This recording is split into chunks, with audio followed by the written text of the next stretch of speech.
so hard for people to quit their job. If you left today, your company would move on without you. We are heading into a new decade, a new season for you to evaluate your career and take the steps needed to advance strategically. And it all starts with determining whether you should quit your job. This is one episode of a 10-part series called Should I Quit My Job that will take you through evaluating yourself, managing external impacts on your career, evaluating your current reality, and creating a plan to move forward. My name is Julia, and I am the career strategist behind the Ride the Tide Collective podcast, where we equip ambitious professionals to strategize and take action to advance their career.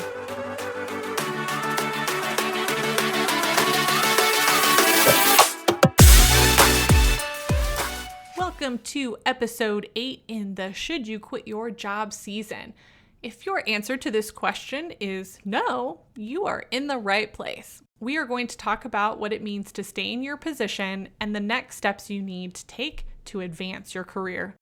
Over this season, you have taken an internal look at yourself through identifying who you are, your interests, your skills, what drives you. We have had some tough love conversations around whether you are the problem, and we have looked at the external impacts that your boss and the company or team culture can create for you. Now what? You've decided that you like your job enough, or you're in a season where it makes sense to stay. How do you move forward? I'm going to cover 3 tactical, action-packed strategies for professionals in this scenario.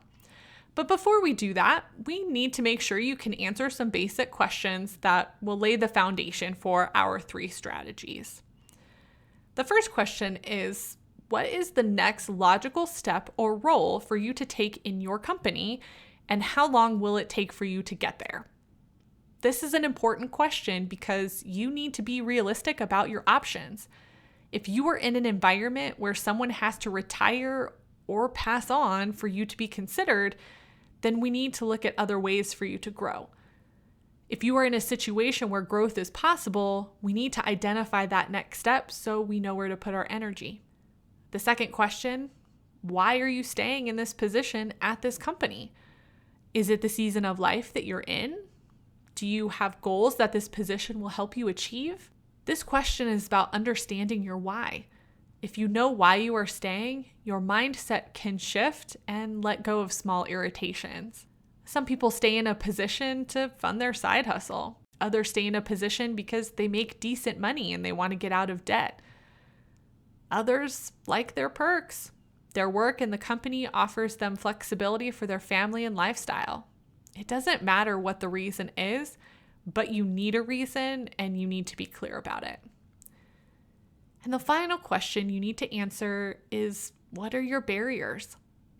Chances are you've been through all the episodes and resonated with some of the challenges I mentioned. Maybe it's the company culture. Maybe it's your boss, but you know you can manage it. Maybe you have a mean coworker, but you can probably ignore them. Make sure you can identify those barriers so that when they come up, you can recognize them immediately and practice your emotional intelligence skills. On to the tactical, action-packed strategies. The first strategy is to articulate and plan your goals in this position for the next 5 years. You need to identify 1-year goals, 3-year goals, and 5-year goals. Your 1 and 3-year goals need to be centered around skill building for the next position and networking with the right people in your company. Along with that is building a positive relationship with your boss or another leader in your company who can help you move when a position opens up. One of the questions I had you answer earlier was about the logical next step, because you need to be able to identify which skills you need to develop or master to be considered a good candidate for that position. Similarly, if you need some time to do some image work within your company, it's going to take time to build that trust and image up if it hasn't already been there. If you have a good image, this is the time to step it up. How can you get involved in a way that will make you stand out and be noticed for new opportunities? Similarly, you need to work on your identified barriers if they will become a potential problem in the future.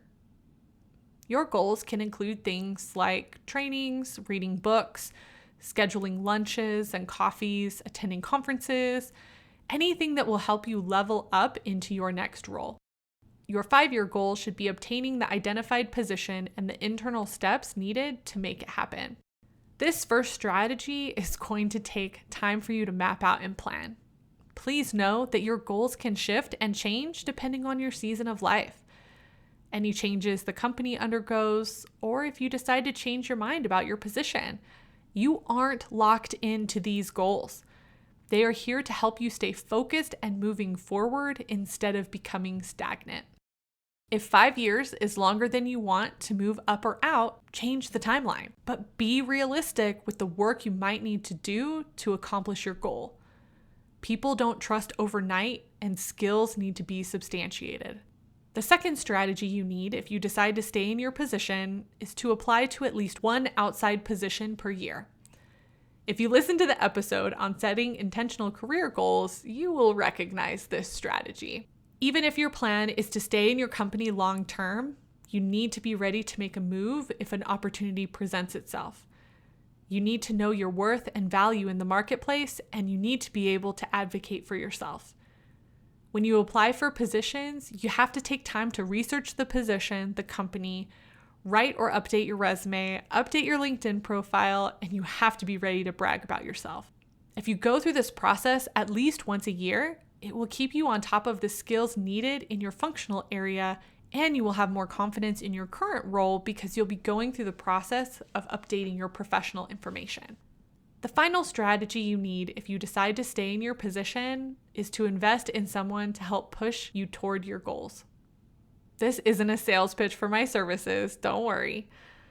This is a pitch for you to find someone you trust to be able to ask you the hard questions and call you out on your career decisions. You need someone who you can talk strategy with around your role, who can role play conversations with you and run office political scenarios by so you can ensure you are making good decisions. You need an accountability partner for the goals you are going to outline in the first strategy. This person cannot be your spouse, a coworker, a boss, a direct report, or really anyone in your company. This person needs to be a neutral party to your career, but someone who wants to see you succeed and can push you to be the best version of yourself. As much as I want to be that person for you, I know I'm not the coach for everyone, and I'm not offering formal coaching services until later in 2020. If you're interested in my career strategy and coaching services, you can sign up to receive emails on our website, and you'll be the first to know when I offer them. Okay, I guess this is a little bit of a sales pitch, but to be honest, I don't care who you choose to support you. You just need to have someone. We all need support in our careers, whether you are part of a large organization, a small team, or an entrepreneur going it alone. You need support and accountability. So there you have it, your 3 tactical action-packed strategies to advance in your career if you decide to stay in your current position. In the last episode of the season, I'm going to be doing some Q&A. If you have any questions, please send an email to hello@ridethetidecollective.com, send me a DM on Instagram, or send me a message on LinkedIn. I will leave links to all of these locations in the show notes. I look forward to connecting with you.